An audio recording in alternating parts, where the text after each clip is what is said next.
Michel Chéniaud, bonjour. Bonjour. Le verre de vin, 1945, jour de fête.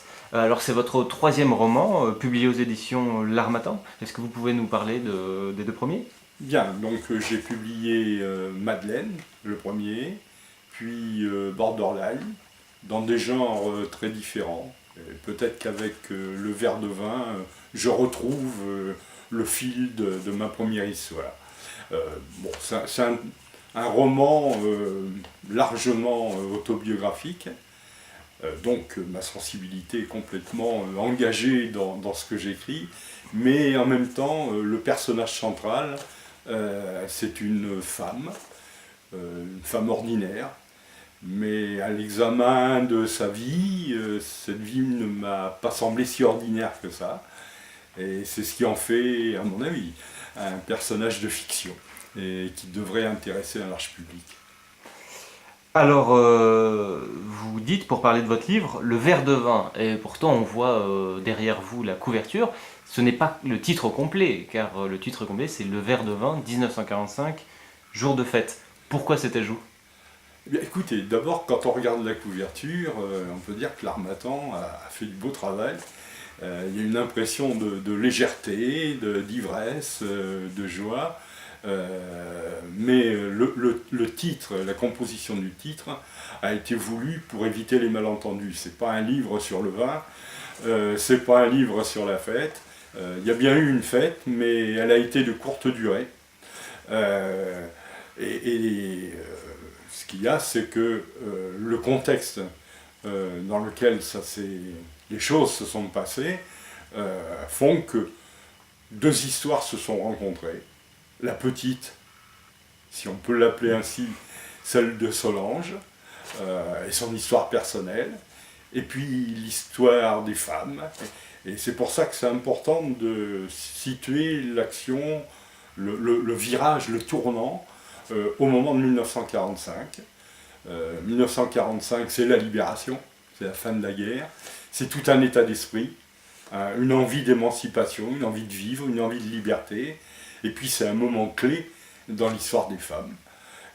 Et là, on a affaire à une jeune femme dont l'anniversaire tombe le 28 octobre 1945, et cette jeune femme, elle va se perdre un peu dans les tourbillons d'une foire, ce jour-là, justement, ce jour de son anniversaire, à La Rochelle.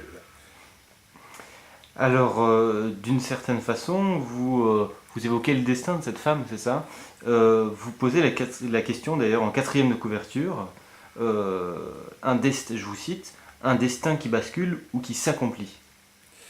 Ben oui, parce qu'il y a eu un avant 1945 et un après. On pourrait dire la libération, un moment d'euphorie, et puis toute une vie de femme.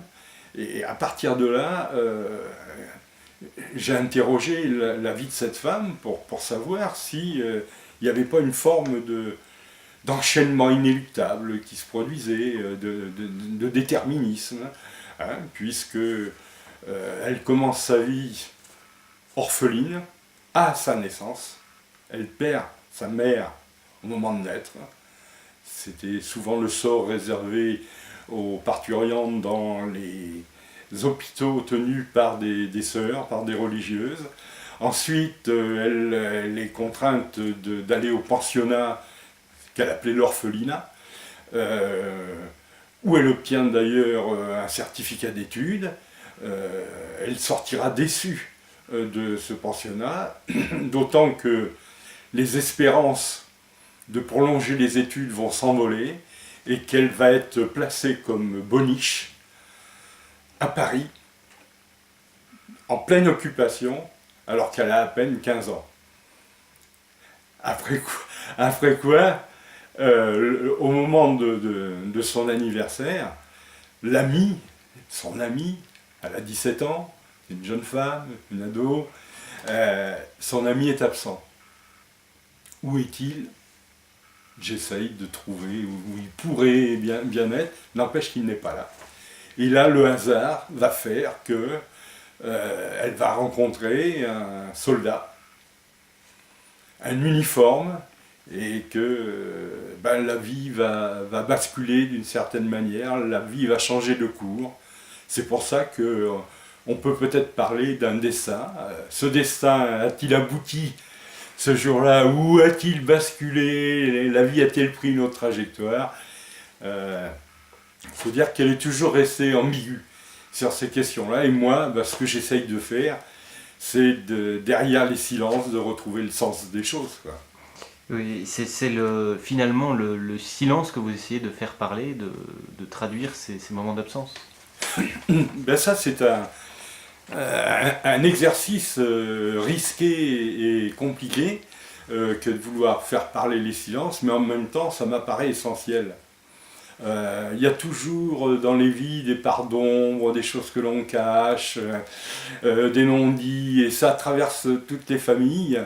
Et il se trouve que cette histoire, longtemps, a été cachée. Il a fallu qu'un soir, elle décide de parler, et en même temps, elle a créé les conditions pour que, plus tard, moi, avec ce verre de vin, je devienne l'auteur de cet ouvrage. Donc, mon souci à moi, d'une certaine manière, c'est de croiser une part de réalité et une fiction.